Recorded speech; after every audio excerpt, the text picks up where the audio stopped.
I remembered to stop it. Welcome to the Get Offset podcast. My name is Emily. And my name is Andrew. And my name is Katy. Welcome. Yeah, today we're here with Katy Kirby, who released one of my personal favorite records of 2021. Hello. Hi. What's up? Hello. Oh, yeah. We're just bright and early in Seattle. You are in Nashville, it sounds like. Yeah. It's I'm south of Nashville in an area called Woodbine. Yeah, I'm very familiar with what that area looked like about 6-7 years ago when I met my husband, because he lived in Woodbine. I do not remember the street, but I remember getting very lost trying to find him once because I had no cell reception in Woodbine. Oh God, yeah. Yeah, and then I just looked to my left at one point and saw his house, and I was like, oh, thank God. Yeah, he just, at that point in his life, he was just living in a friend named Erica's attic, and it was quite a time to be alive. Quite a time to date in Nashville. Yeah, like 2013, 2014? No, 2015, 2016. 2011, that's when we met. 2011. Wow. Yeah, late 2011, yes. Cool. Nashville was very different. You weren't even in Nashville then, were you? I didn't show up until 2013. Yeah, so it was already pretty different by then, but not too different. So Sweet. It didn't really start to change until 2014, and then it was very accelerated change. Stark. I think it was differences. 2015. I was driving an intern at my job back to Belmont, where I went to school and where you went to school. And I was driving through campus like, what the fuck is this place? It looks so different. Oh, yeah. Do you remember the Thai restaurant on Belmont Boulevard? International Market? That's gone. I remember that. That was so sad because that was such a great place for cheap eats. It was such a great place. Well, and also I think they moved somewhere nice, so they're like well taken care of, I believe. But like Belmont bought that, they turned it into like apparently a very fancy concert hall. I don't know if I'm supposed to know that. I don't think anyone cares.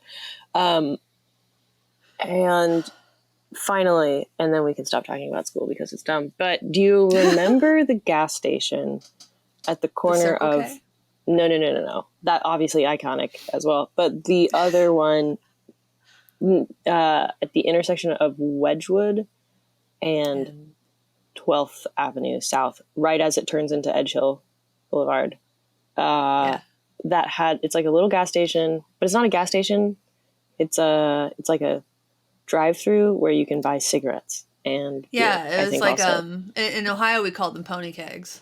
Yes. Oh wow, that's an amazing title. There was one at the corner there that had like an enormous poster of just like someone's very shapely ass in a thong, but like with a Monster energy drink like tucked into the backstrap of the thong. It was like the Monster thong corner, colloquially. That sounds right. We called it the Murder Mart corner, but then by the time you got there, the Murder Mart was gone. Yes, Monster exactly. energy drink tastes like ass. Yeah. Is that gone? Is that where the story is leading, or did you just want to commiserate about that corner with somebody? No, I mean that corner's gone. It's been a Smoothie King for the past years. I remember driving past it. No, when I was at Belmont, my sophomore year, I lived on the 5th floor of Roadkill, and and I worked at the library. And I found out that there was a telescope that you could check out from the library. So I checked out the telescope indefinitely, and I just put it in our window, and I would just kind of frequently just see what was happening on that corner because I didn't have a television. Awesome. Yeah, it was pretty great. It was the best. So I would just see like what's happening at that corner specifically because it was the best people watching. And I would just kind of peek over because the trees were all smaller. And I would that's when they were doing the construction on the pharmacy building and the nursing school and all that. So that was totally a lot of fun. Yeah. Yeah. And again, since I didn't have a TV, and just so people know, like Belmont was like a Christian university, and one of the things that they had lots of rules about things like opposite gendered people in your room. So again, didn't have a TV, got very good at sneaking boy into dorm.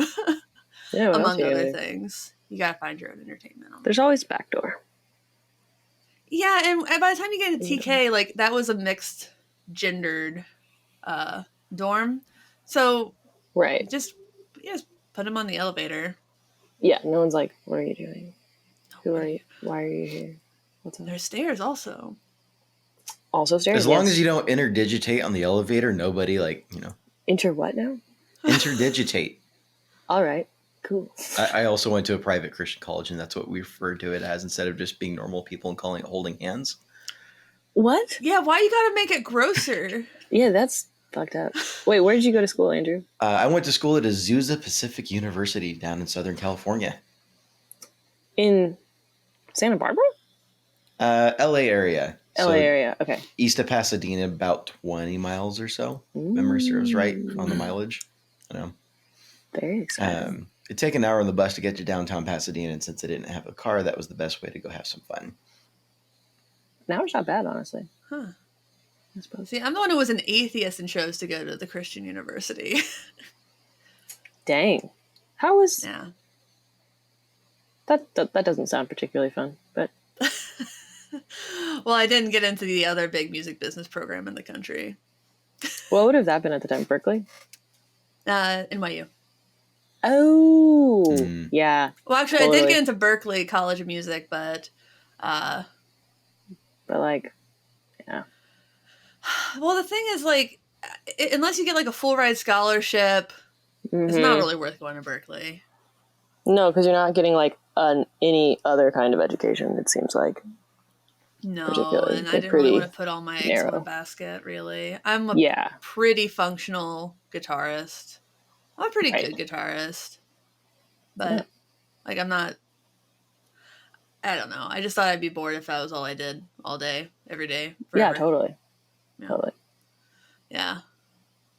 But and now I just spend all day writing, copywriting, playing guitar. Sweet. All right. So you went to Belmont. I went to Belmont. Andrew went to a private Christian college. We all have that in common. It's pretty exciting. Yeah. It's probably the first time it's ever happened. No, actually, it's not, because we had Sarah Zimmerman on the podcast from Striking Matches, and she also went to Belmont. Yep. And she is a very fucking good guitarist. Yes. Very cool. Do you know who she is? No. That name sounds bizarrely familiar for some reason. Yeah, she does a ton of Gibson events. She and her partner, who his name escapes me in Striking Matches. I want to say it starts with a J. They wrote a bunch of songs for that TV show Nashville. They did an album with T-Bone Burnett. Gotcha. Okay. Yeah. That contextualizes it for me. Cool. Yeah, just off the charts good. So I guess that's at least the second time this has happened. Rock on. But nice. Alrighty. So Emily, what's new with you? I replaced the dumb, stupid jack in this motherfucker right here. And for listeners who have no idea what she's talking about, because that leaves a lot open to interpretation. Sorry, there's an audio-only version of this podcast. My Squire baritone guitar, there we go. The jack was kind of falling out of it, and I kind of figured out why the jack was falling out of it. Watch the video on YouTube, which will have launched. So a lot of people were complaining about the jacks in these baritones, that they were kind of just not staying in there. And I figured it out. It's just they didn't drill the hole the right size. So for mine, I figured out that they were kind of MacGyvered it. They put like a little piece of sheet metal in there that was kind of like catching it to hold the jack itself in place, but the socket around it was just kind of screwed on. So it was kind of loosey-goosey. So I put the electro socket in there. So the electro socket, I drilled holes to secure it. So now it's all secure. And I can use a right angle cable with it. I did it myself. Well, there you go. 15-minute fix. That's pretty neat. Yeah. I went to get my tools out of my toolbox, and my toolbox was empty. And I'm like, what the fuck? Wait, what? Someone stole your tools? No, I didn't put them back. You just have them scattered. Yeah. Yeah. Not bad about it. That tracks. But since it's only been 2 days since we recorded the last episode, Andrew, I have nothing else. Fair enough. What's new with you, Andrew?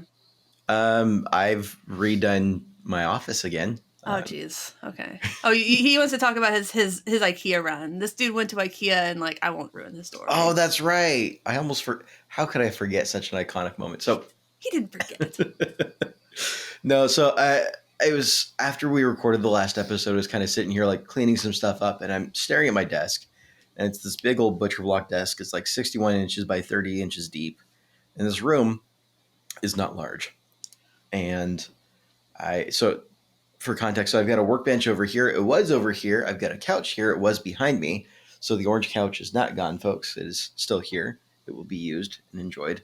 But I flipped some furniture around my room, and suddenly things felt a lot larger than it did previously, where I felt like I had 10 square feet to operate in with all the furniture surrounding it.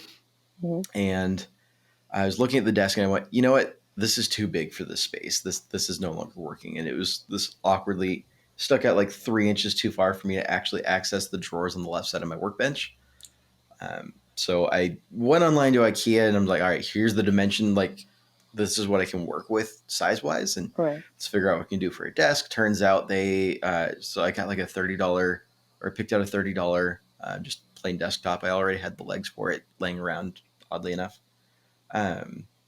And a couple of other shelves and just a couple of other random things. I'm like, all right, Ikea opens tomorrow at 9:30 in the morning. I'm going to get there at 9 o'clock, wait in line because it's the only Ikea for the state. There will be a line. And I'm going to start my stopwatch the moment I enter to the moment I step out of the building, try and speed run this in 30 minutes or less. And I showed up prepared. I had the aisle number and bin number for each of the items I was going for. Totally. So I love doing that. In 20 minutes and 55 seconds, I think it was, in and out, I managed to get everything I needed, deal with the returns department because I also needed to do that. And then I didn't know that about that part because that's the most impressive part to me. Right. And we'll respectfully to you, Andrew, not impressive on you, impressive on the good workers of Ikea. God bless them. Yes. Oh, absolutely. And it certainly helped my case. So I showed up at night, 8:55. I'm like, all right, here, 35 minutes before open. This feels like I have outdone myself and made this now a waste of time because if I had just showed up at opening and waited in line, it would have been less than 30 minutes net loss. Sure. And then the doors started opening at 9 o'clock, and someone's like, wait, Google says it opens at 9:30. And one of the other guys like, oh yeah, I'm a regular here. They just don't want you to know that so the regulars can get in early or something like that. But Costco does this exact same thing. That's incredible. So I rolled in. It's the shit you learn when you're in your 30s. Yeah, so it was quite the miraculous run. And then, of course, to just put icing on the cake, I needed to also make a potty break because caffeine had kicked in, and that's what happens. And okay. I know. Stop your story there. I know the story has to be stopped, but it did happen. So all that to say, I've got a new desk here. I can actually access the left side of my workbench. I had a buddy over. We hung up a bunch of shelves.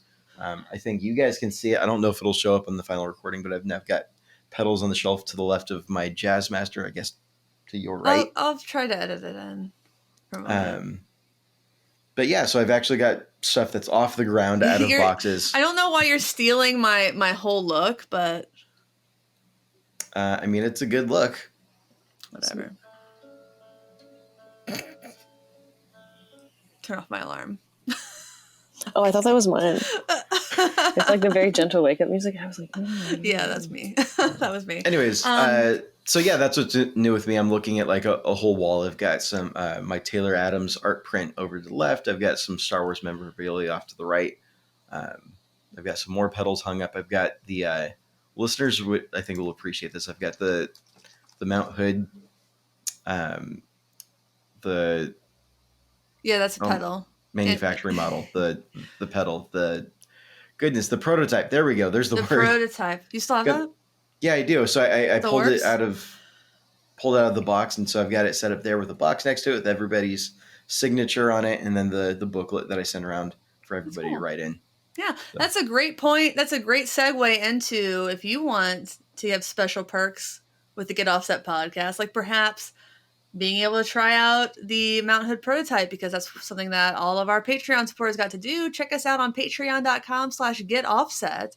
If we hit our goal, Andrew will record for our Patreons I don't know, what's the genre that you're doing this shit in? Metalcore screamo, just something loud and... Of the Wiggles? Yep. Okay, so that's going to happen. Sure, yeah. I have nothing to do with it. But that's going to be really fun. I'm excited.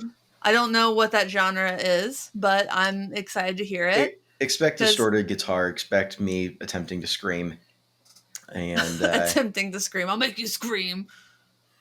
Yeah. All right. So that's one way to support the show. You can also like, comment, subscribe on YouTube, and leave a review on iTunes. Hey, fun stuff. Katie, what's new with you?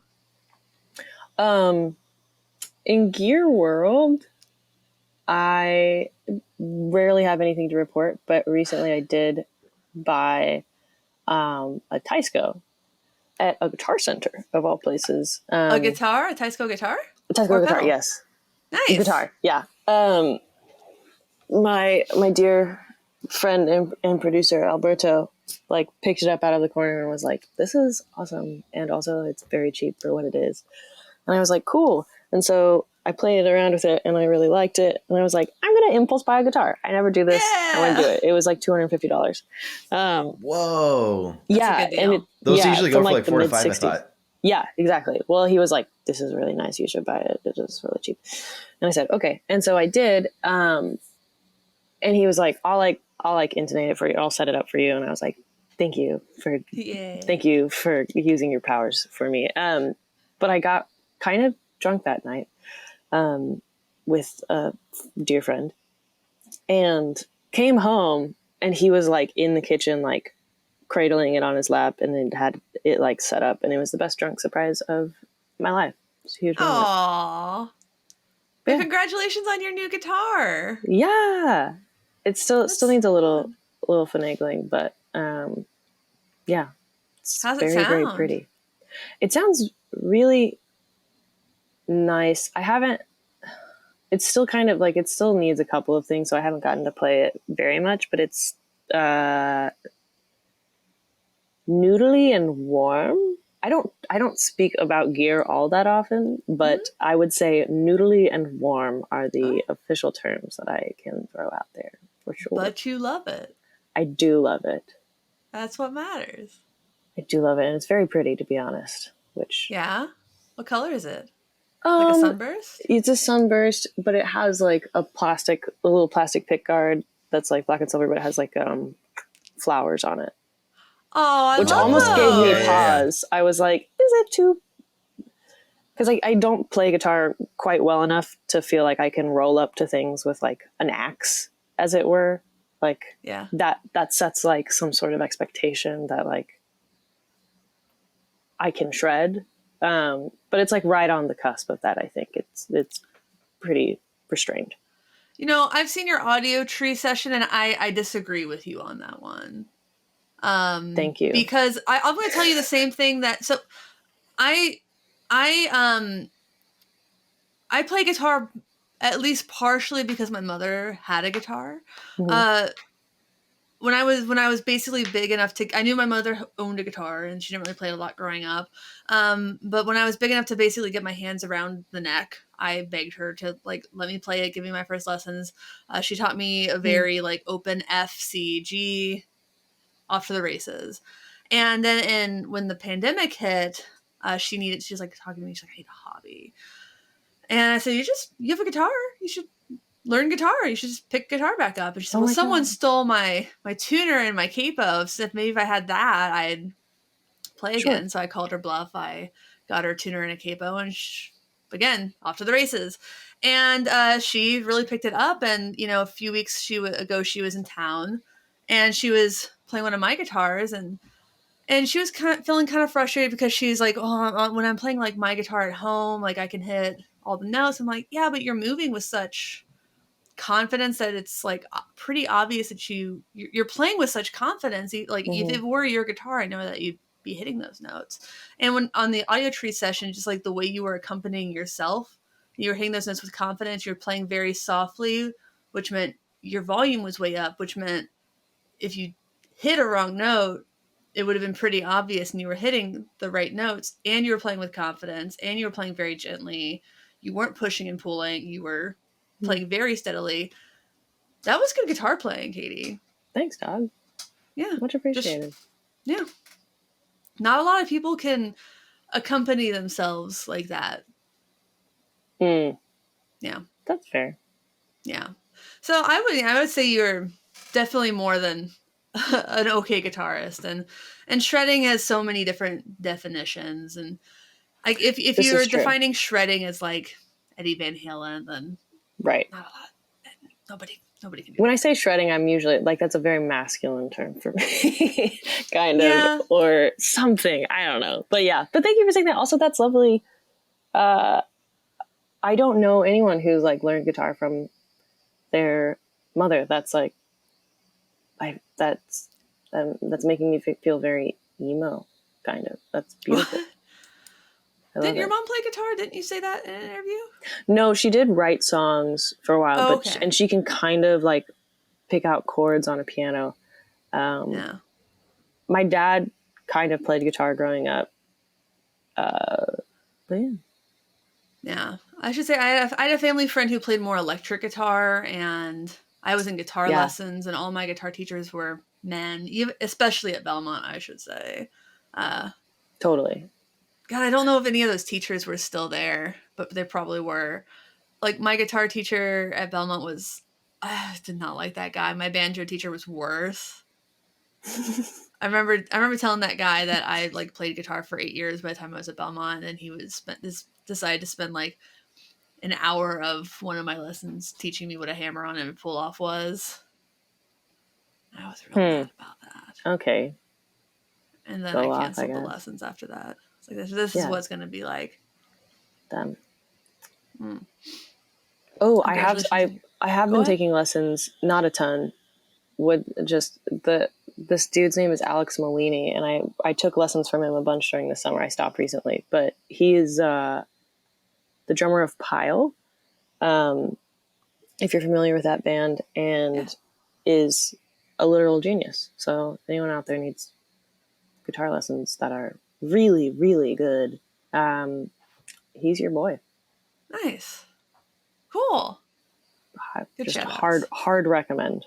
But yeah. Sweet. Nice. Oh, one more gear related thing, and I would love to know your thoughts on this. Alberto has had this pedal called Julia for a long time that Walrus makes. Yeah. Mm-hmm. And like he stole it from someone else that plays in my band occasionally, named Hunt, who play guitars on Cool Dry Place. And then Logan, my other guitar player, has been stealing Alberto's Julia pedal so much that he just bought one. And then our like a secondary drummer named Caleb was like, that sounds amazing. And so now he purchased one. And Logan had to talk me out of purchasing one recently because I was like, but they just sound so good and you don't have to do anything about it. Those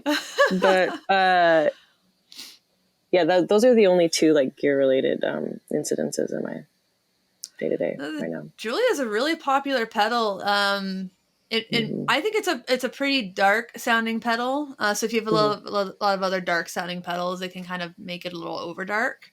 A chorus pedal I really love is the Somersault by Caroline Effects, and they're one of our sponsors. This episode of the Get All Set podcast is sponsored by Caroline Guitar Corporation, a company, and they're based out of South Carolina.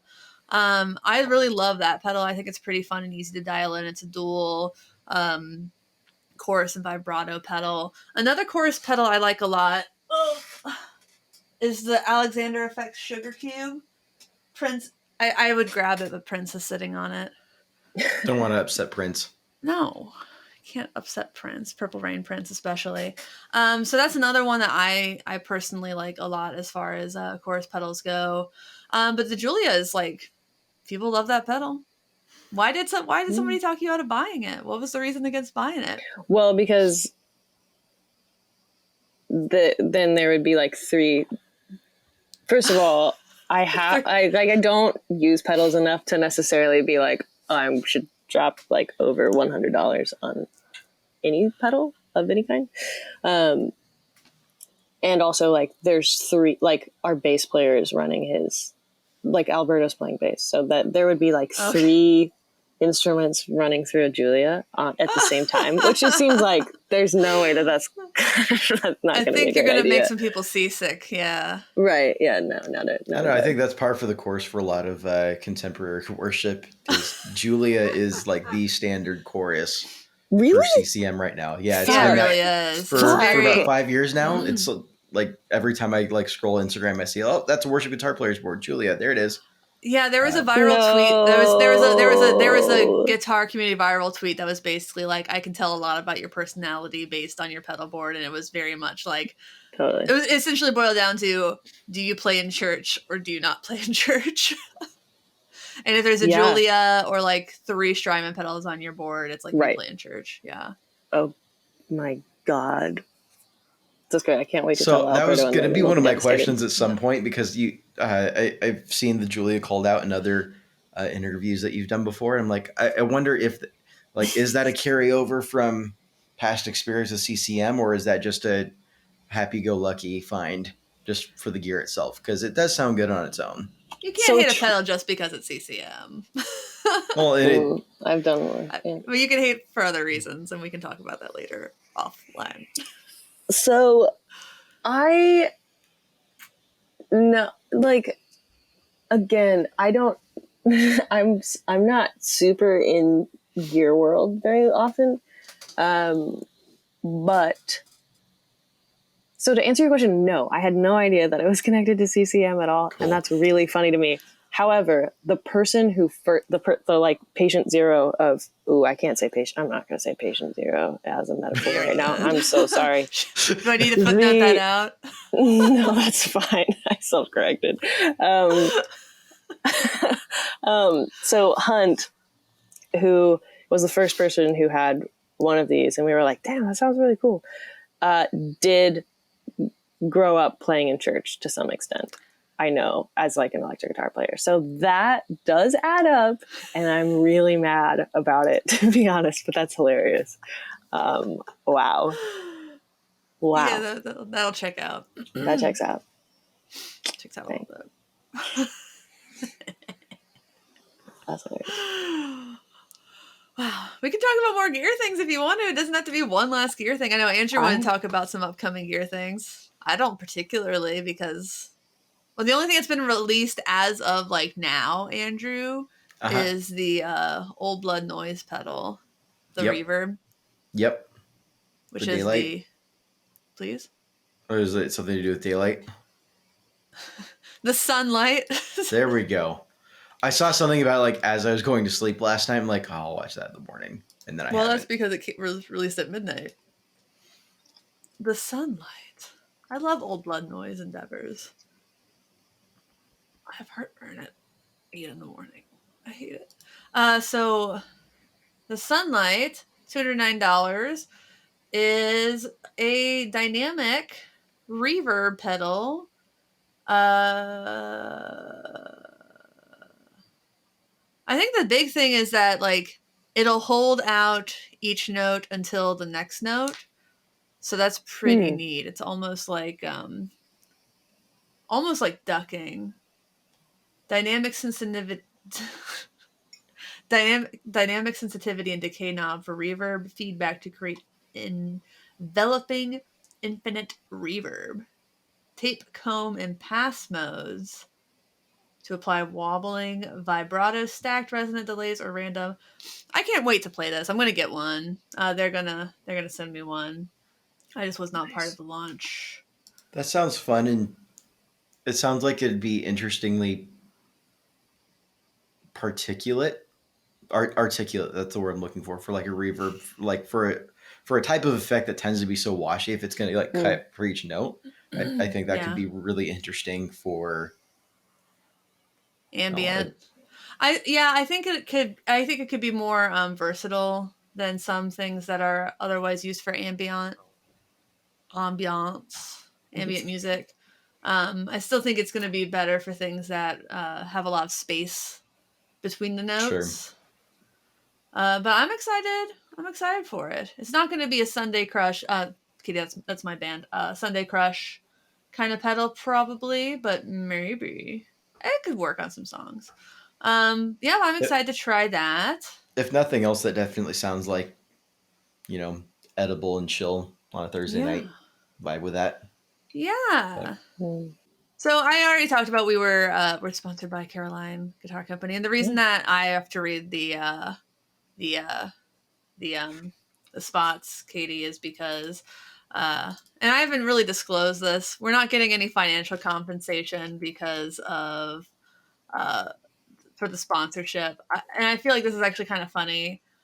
I've talked before about this guitar. I've released a video about this guitar. Katie, in the chat, I'm going to put a link. I don't know if you'll be able to click this link, but my friend Philippe from Caroline is actually the one who is helping me refinish what I have named the Cloud Titty guitar, or the Cloud Should Not Have Gone to Prince's guitar. Whoa, extremely cloud titties. That's honestly, like, it's silly. It's a very silly. That's some good. That's some gear nonsense, like of the highest order. But it's like really beautiful to look at. Weird, like kind of. I can't leave it like this. No, I mean I don't think you should. But just like mad. It's been documented for the historical archives, and that's probably good enough, right? For society. I've had my sunflower garden photo shoot with this guitar. My friend and I did our posing. I have a great picture of some bong rips with this guitar. She's got lightning shooting out of her butthole, Katie. She really does, unfortunately. Mine is that though. There. Who amongst us is not? That's what I always say. Static electricity does some very strange things sometimes. The guitar was also signed by Kix Brooks and Ronnie Dunn. So, yeah. So that's why this guitar is that's why this podcast is sponsored by the Caroline Guitar Company. Cat's out of the bag. I've known about this for a little bit. I've just been cracking up. I love that Philippe was like, yeah, I got you. Let's do it. Well, the thing is, it kind of happened organically. But that's all I'm gonna. It's a journey. I'm giving this guitar a new life because it had been sitting in Carter Vintage for 3 years. People have been giving me so much shit about repainting this guitar. People are mad that I'm repainting this guitar. Why? Do they not have other things to be mad about? My God. I tell them Nashville's probably like one of the biggest cities you go to if you want to buy a guitar. And Carter Vintage is one of the most trafficked guitar stores for people who want to buy a guitar. Right. If not you, yes, absolutely. Great point. People had three years to buy this guitar as it was, if they wanted to appreciate and love it for what it was. Yeah. I'm saving it. I'm pulling History it from. Has had its chance, yeah. It has chance. There's also some really weird stuff going on the inside. I know it's probably too late to do this, but I think just to respond to everybody who's upset, it could have been fun to live stream just taking a heat gun. Oh, no, I'm not taking the paint off. The person who's painting it is. Right. I asked him to send pictures of the process, and he said, what kind of pictures? And I said, sexy pictures. Oh, that's open to interpretation. Sure is. Sexy pictures. Get that email back and definitely like, it's just being him. All right. I want him on a bearskin rug, stripping the paint off of this guitar. No. Oh, like a grizzly bear. All right, there we go. Sorry, I heard bearskin and I got really confused. Oh, bear with an AR. Yeah, I got you. Yeah. Homonyms. It's one of my favorite 30 Rock jokes was that game show Homonym.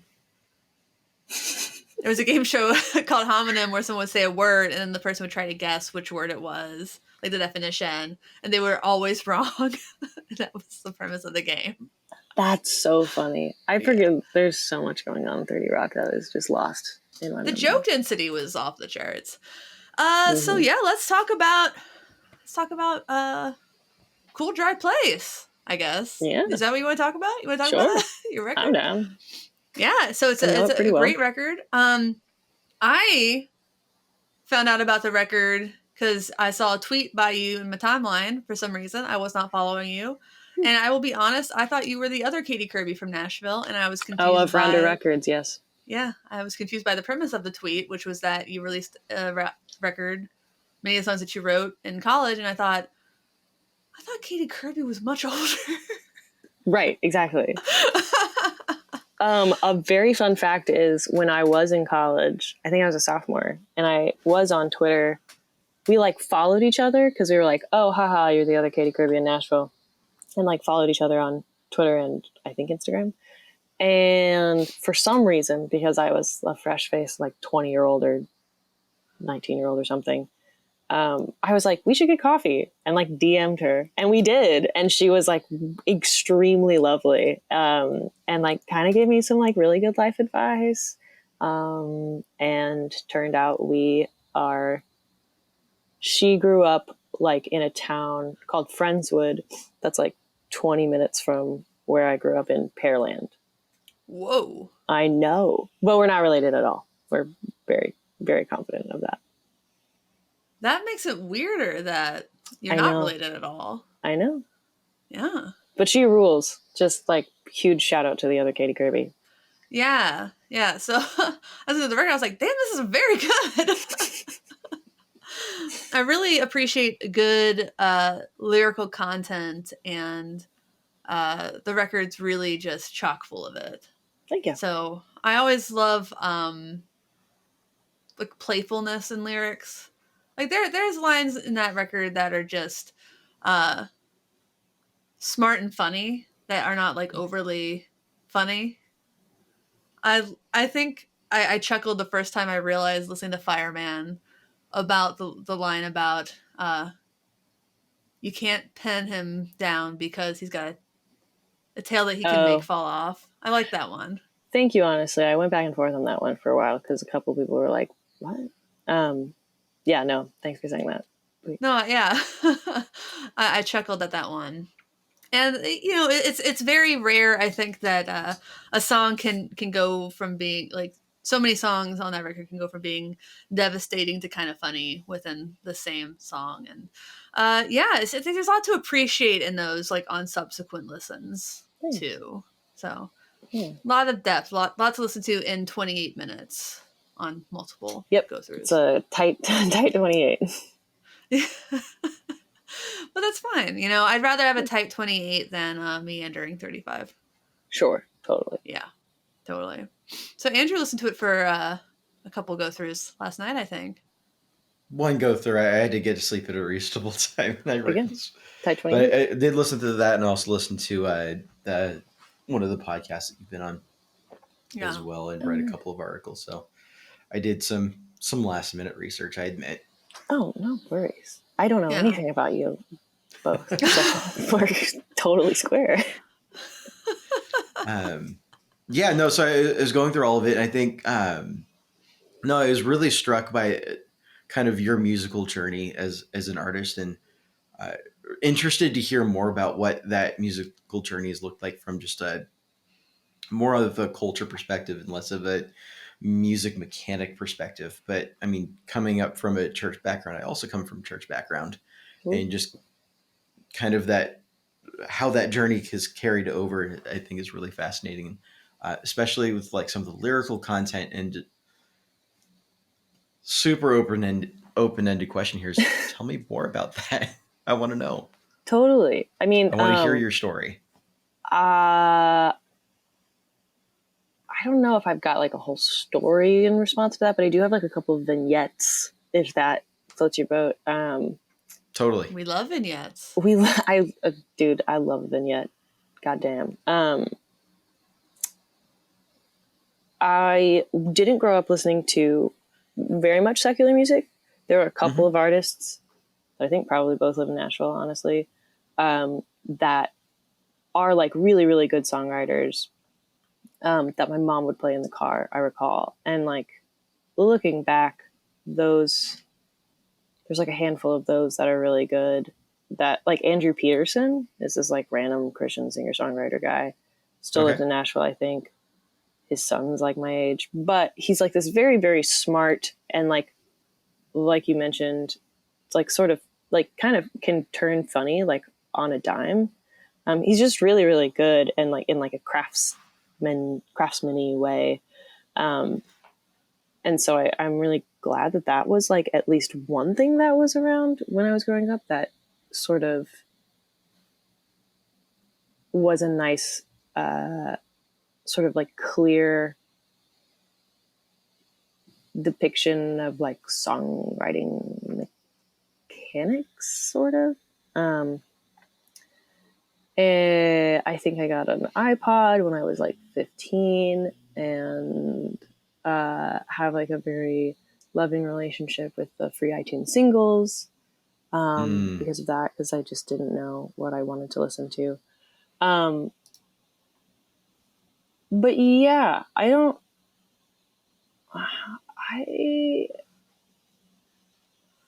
know how like culturally or personally I could necessarily connect back to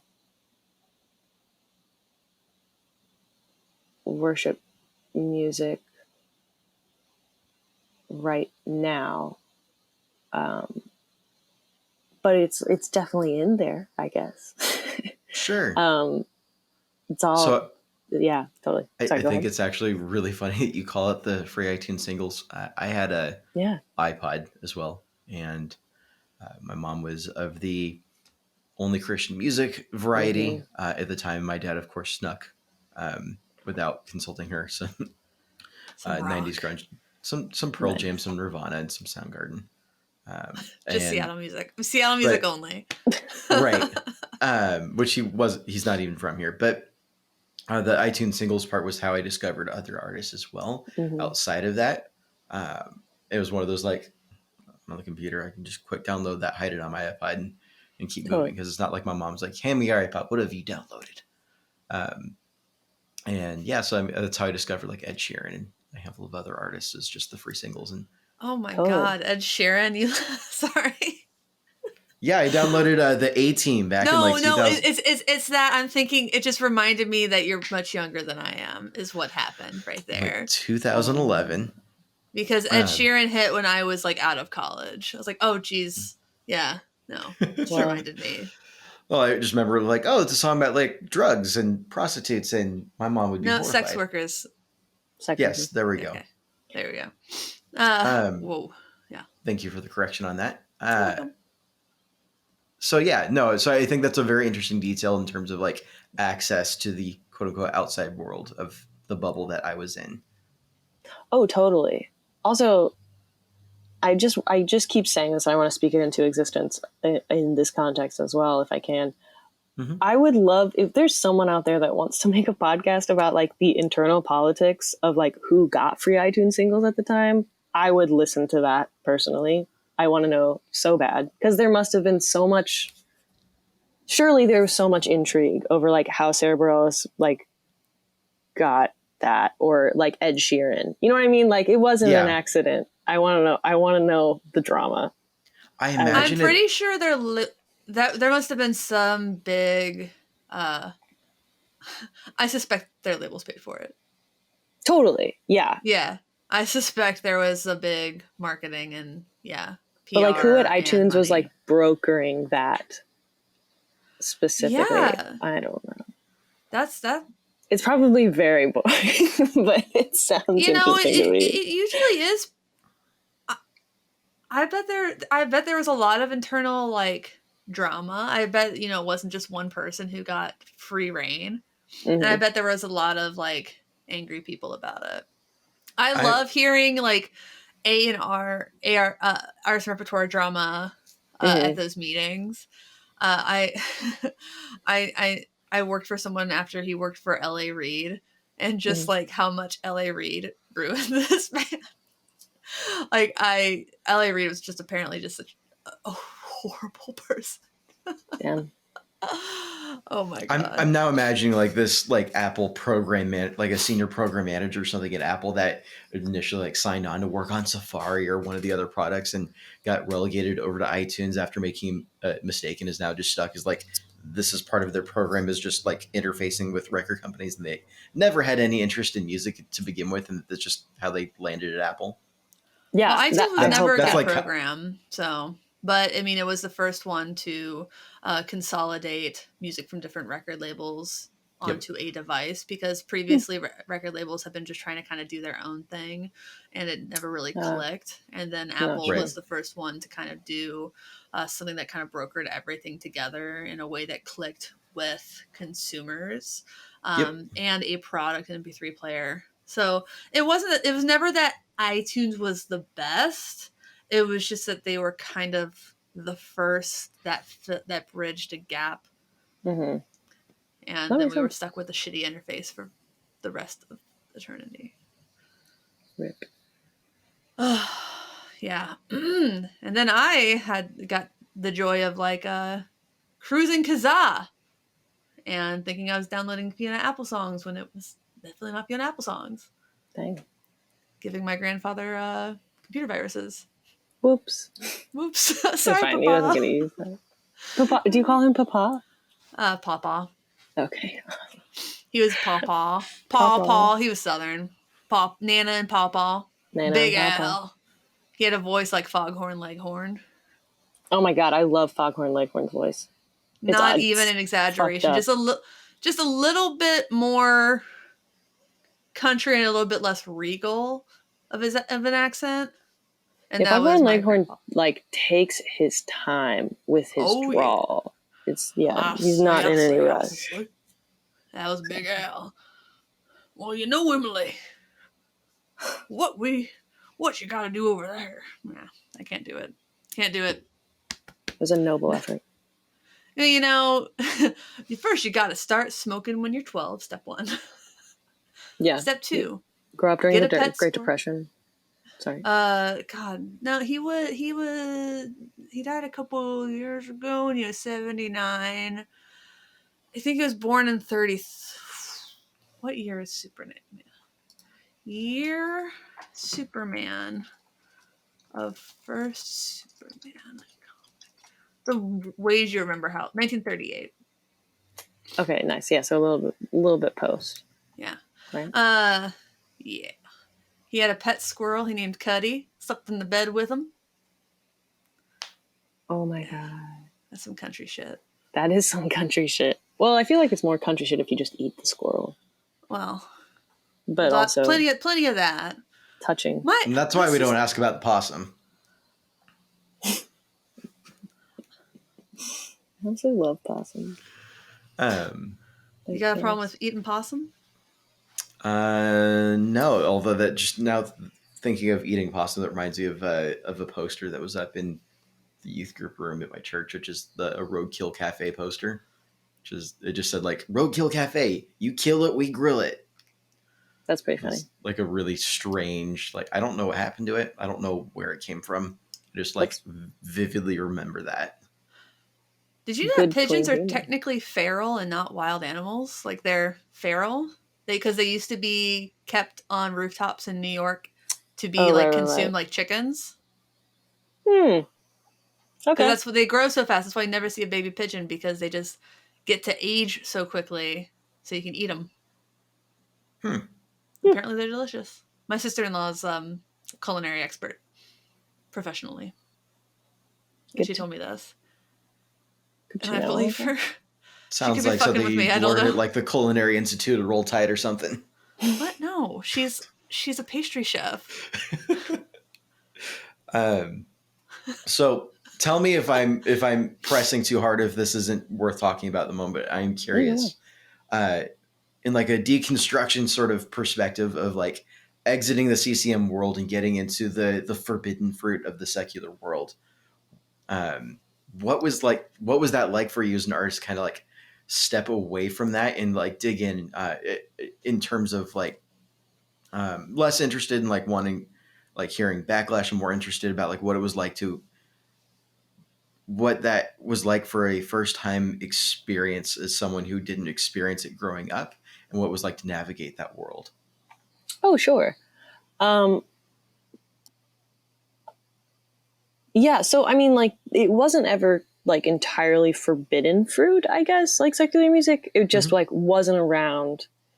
Gotcha. And my parents don't listen to or didn't at least listen to secular music growing up, really, except for like, you know, James Taylor, which everybody's like white parents at least, you know, generally are into to some extent.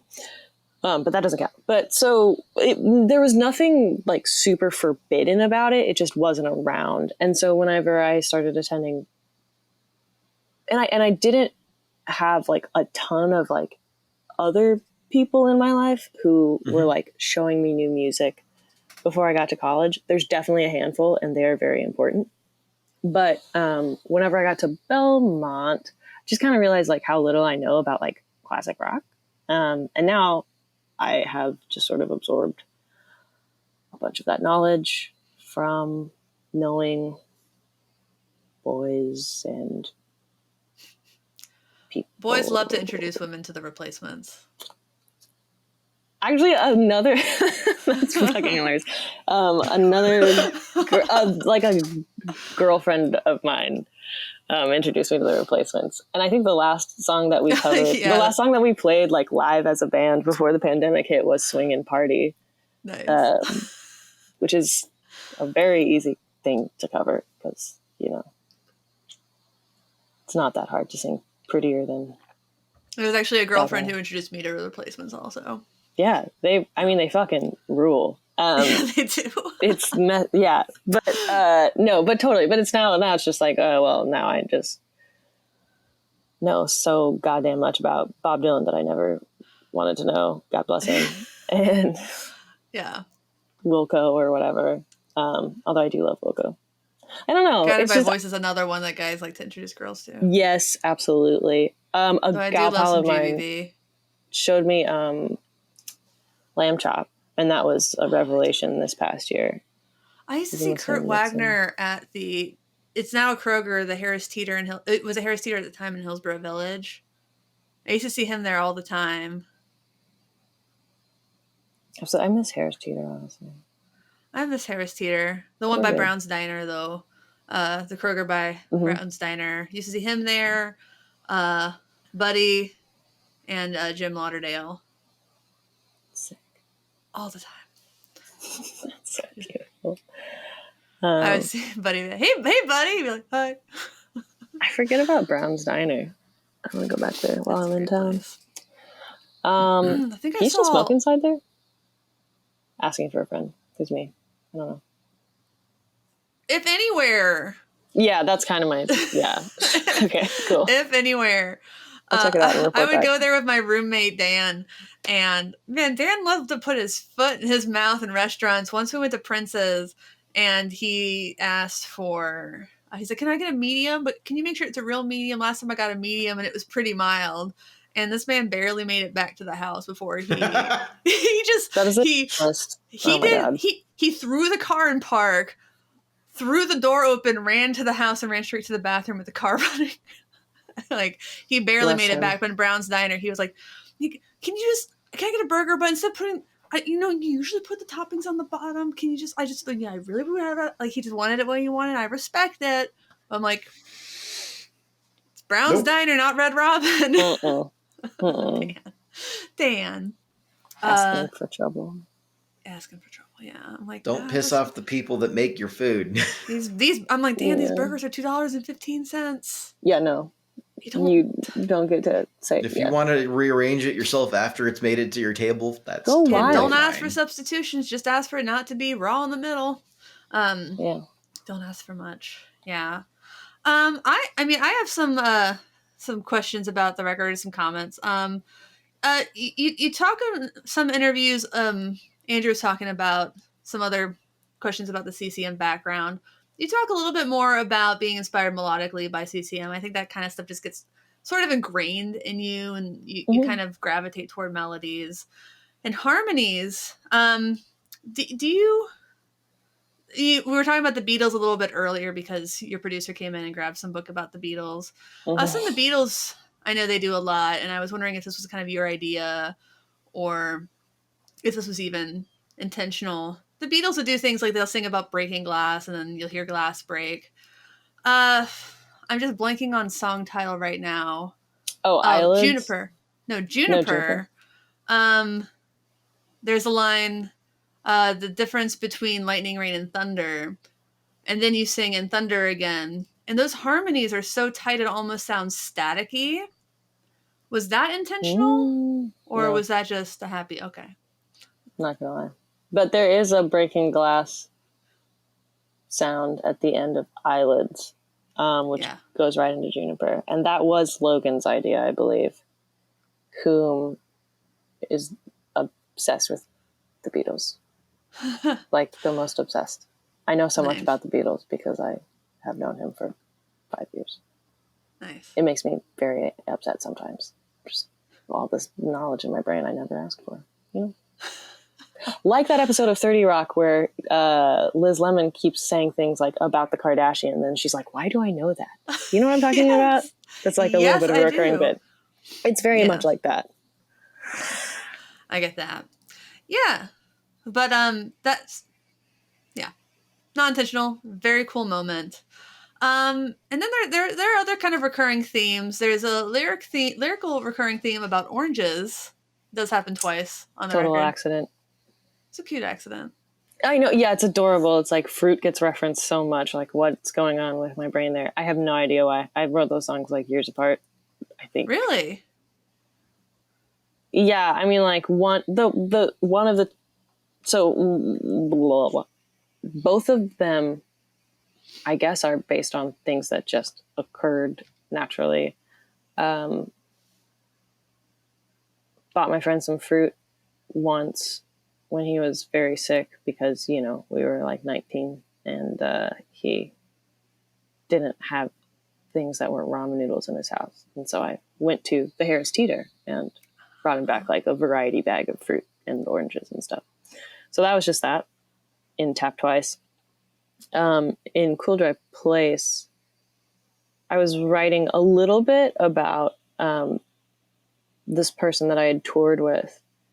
And while we were touring, it was very short, but like someone had brought like a bag of little mandarin oranges, and like every like hour or 90 minutes or so, like I would like open one up and like pass around pieces individually to like the 4 people in the car. And that's how I learned that there were like 10 segments in an orange, because it was never even. And I did that so many times. I don't know. But so like not really, I don't know. They're just, I eat oranges sometimes in my life is the answer to that question. But now now I know there are 10 pieces in an orange. Yeah, there really are. It's like remarkably consistent. That. Yeah. That's interesting. Now that's just going to be a thing I know. Yeah. Because you have it in a song. Yeah, why do I know that? Be on Jeopardy someday. Yeah. Bing. Bing, I hope so. God. Maybe Seattle Light, Ken Jennings will be hosting or something. Totally. Well, I want to be respectful of your time. I'm sure you're busy getting ready for tour.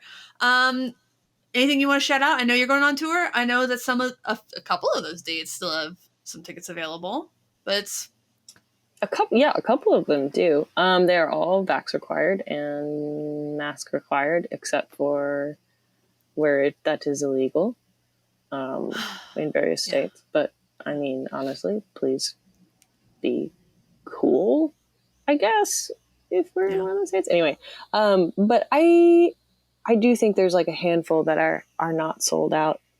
I can pull it up and look. As of recording this, let me pull that up for you just to... The dates that are still available as of recording. Oh my God. No, that's not. I don't have it. Can't find it. Sorry. Anyways, to all the listeners out there, strong recommend. Just look up the tour and see what the closest city is for you. Louisville, Kentucky, headliner in Music Hall, Cincinnati, Ohio. That's where I'm from. Oh, Motor really? Pub free show. I love the Motor. Yes. I think I don't know if I played there before, but yeah, I really like Cincinnati. And this is actually a really cool place. Do you like ice cream? Yes, I do. I recommend getting some Grater's ice cream while you're there. Okay, noted. I absolutely will. Yeah. Millville, Pennsylvania, Detroit, Madison, Wisconsin, Chicago, Illinois, Minneapolis, Spokane, Seattle. I think Tacoma is actually sold out by now. Mm-hmm. So yeah, check out some of these shows. Lots are sold out, actually. And the record's available wherever fine records are available. This is true. Buying records is always recommended. I bought it. Big fan. Thanks. And thank you so much, Katy. Always nice to meet new people. And to everyone out there, thanks for watching. Thanks for listening. Thanks for understanding. Until next time, my name is Emily. My name is Andrew. That's Katy. I'm Katy. Hi. Bye. Bye.